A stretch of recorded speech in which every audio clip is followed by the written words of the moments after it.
ಗಂ ಗಣಪತಾಯೇ ನಮಃ. ಶ್ರೀ ಗುರುದೇವರುದ್ರಾಯ ನಮಃ. ಎಲ್ರಿಗೂ ನಮಸ್ಕಾರ ಸ್ನೇಹಿತರೆ, ನಾನು ನಿಮ್ಮ ಪ್ರಕಾಶ್. ಸ್ನೇಹಿತರೆ, ಇಂದು ನಾನು ನಿಮಗೆ ಒಂದು ಕಾಮದೇವಿಯ ಸಂಭೋಗ ವಶೀಕರಣ ಮಂತ್ರ ತಗೊಂಡು ಬಂದಿದ್ದೀನಿ. ಇದನ್ನು ಹೇಗೆ ಮಾಡಬೇಕು, ಯಾವತ್ತು ಮಾಡಬೇಕು ತಿಳಿಸ್ಕೊಡ್ತೀನಿ. ಅದಕ್ಕೂ ಮುಂಚೆ ನನ್ನ ಚಾನಲನ್ನು ಸಬ್ಸ್ಕ್ರೈಬ್ ಮಾಡಿಲ್ಲ ಅಂದರೆ ಸಬ್ಸ್ಕ್ರೈಬ್ ಮಾಡಿ, ಲೈಕ್ ಮಾಡಿ, ಶೇರ್ ಮಾಡಿ, ಹಾಗೆ ಬೆಲ್ ಐಕಾನ್ ಬಟನ್ ಪ್ರೆಸ್ ಮಾಡೋದನ್ನ ಮರಿಬೇಡಿ. ಏಕೆ ಅಂದರೆ ಮುಂದೆ ನಾನು ಏನು ವೀಡಿಯೋಸ್ ಬಿಡ್ತೀನೋ ಅದೆಲ್ಲರಿಗಿಂತ ಮುಂಚೆ ನಿಮಗೆ ಬಂದು ಸೇರುತ್ತೆ.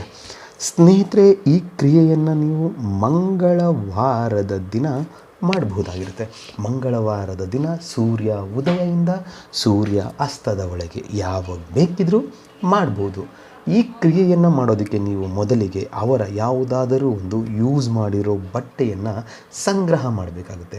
ಬಟ್ಟೆಯನ್ನು ಸಂಗ್ರಹ ಮಾಡಿ ಆದ ಮೇಲೆ ಆ ಬಟ್ಟೆಯ ಮೇಲೆ ಅವರ ಹೆಸರನ್ನು ಬರೆದು ಕೆಳಗಡೆ ಪ್ಲಸ್ ಚಿಹ್ನೆ ಹಾಕಿ ನಿಮ್ಮ ಹೆಸರನ್ನು ಬರೆಯಿರಿ. ನಿಮ್ಮ ಹೆಸರನ್ನು ಬರೆದು ಆದ ಮೇಲೆ ಅದನ್ನು ಬಲಗೈಯಲ್ಲಿ ಹಿಡಿದುಕೊಂಡು ಫೋಲ್ಡ್ ಮಾಡಿ ಅದಕ್ಕೆ ನಾನು ಕೊಡುವ ಮಂತ್ರವನ್ನು 108 ಸಾರಿ ಪಠನೆ ಮಾಡಬೇಕಾಗುತ್ತೆ. ಪಠನೆ ಮಾಡಿ ಮುಗಿದ ಮೇಲೆ ಆ ಬಟ್ಟೆಯನ್ನು ಎಲ್ಲಾದರೂ ಜೋಪಾನವಾಗಿ ಒಂದು ಪೇಪರ್ನಲ್ಲಿ ಸುತ್ತಿ ಎಲ್ಲಾದರೂ ಇಟ್ಬಿಡಿ.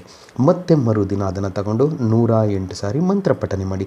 ಈ ರೀತಿಯಾಗಿ 7 ದಿನ ಮಂತ್ರ ಪಠನೆ ಮಾಡಬೇಕಾಗುತ್ತೆ. 7 ದಿನ ಮಂತ್ರ ಪಠನೆ ಮಾಡಿ ಮುಗಿದ ಮೇಲೆ ಅದನ್ನು 7 ದಿನ ಕಂಪ್ಲೀಟ್ ಆದಮೇಲೆ ಯಾವುದಾದರೂ ಒಂದು ನಿರ್ಜನ ಪ್ರದೇಶದಲ್ಲಿ ತೆಗೆದುಕೊಂಡು ಹೋಗಿ ಮಣ್ಣಿನಲ್ಲಿ ಹೂಳಿ ಬರಬೇಕಾಗುತ್ತೆ. ಅಥವಾ ಆ ಬಟ್ಟೆಯನ್ನು ಏನು ಹೆಸರು ಬರೆದಿರ್ತೀರೋ ಅದನ್ನು ರಬ್ ಮಾಡಿ ಎಲ್ಲಿ ತೆಗೊಂಡಿರ್ತೀರೋ ಅಲ್ಲೇ ಇಟ್ಟು ಬರಬೇಕಾಗುತ್ತೆ. ಎರಡರಲ್ಲಿ ಒಂದು ಕೆಲಸ ನೀವು ಮಾಡಿದ್ದೆ ಆದಲ್ಲಿ ಅವರು ನಿಮಗೆ ಸಂಭೋಗಕ್ಕೆ ರೆಡಿ ಆಗ್ತಾರೆ. ಅವರೇ ನಿಮ್ಮನ್ನು ಕರೀತಾರೆ. ಅದಕ್ಕೆ ಮಂತ್ರ ಈ ರೀತಿ ಇದೆ: ಓಂ ಕಾಮದೇವಾಯ ನಮಃ. ಓಂ ಕ್ಲೀಂ ರೀಂ ಹಮ್ಮುಖಿ ಸಂಭೋಗಂ ಫಟ್ ಸ್ವಾಹ. ಮಂತ್ರ ಇನ್ನೊಮ್ಮೆ ಹೇಳ್ತೀನಿ ನೋಡಿ ಸ್ನೇಹಿತರೆ. ಓಂ ಕಾಮದೇವಾಯ ನಮಃ.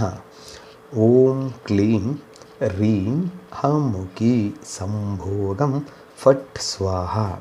ಅಮ್ಮುಖಿ ಅನ್ನೋ ಜಾಗದಲ್ಲಿ ಅವರ ಹೆಸರನ್ನು ಸೇರಿಸಿಕೊಳ್ತಾ ಈ ಕ್ರಿಯೆಯನ್ನು ನೀವು ಮಾಡಿದ್ದೆ ಆದಲ್ಲಿ ಖಂಡಿತ ನೀವು ಸಂಭೋಗವನ್ನು ಮಾಡ್ತೀರಾ, ಅದರ ತೃಪ್ತಿ ಪಡ್ತೀರಾ.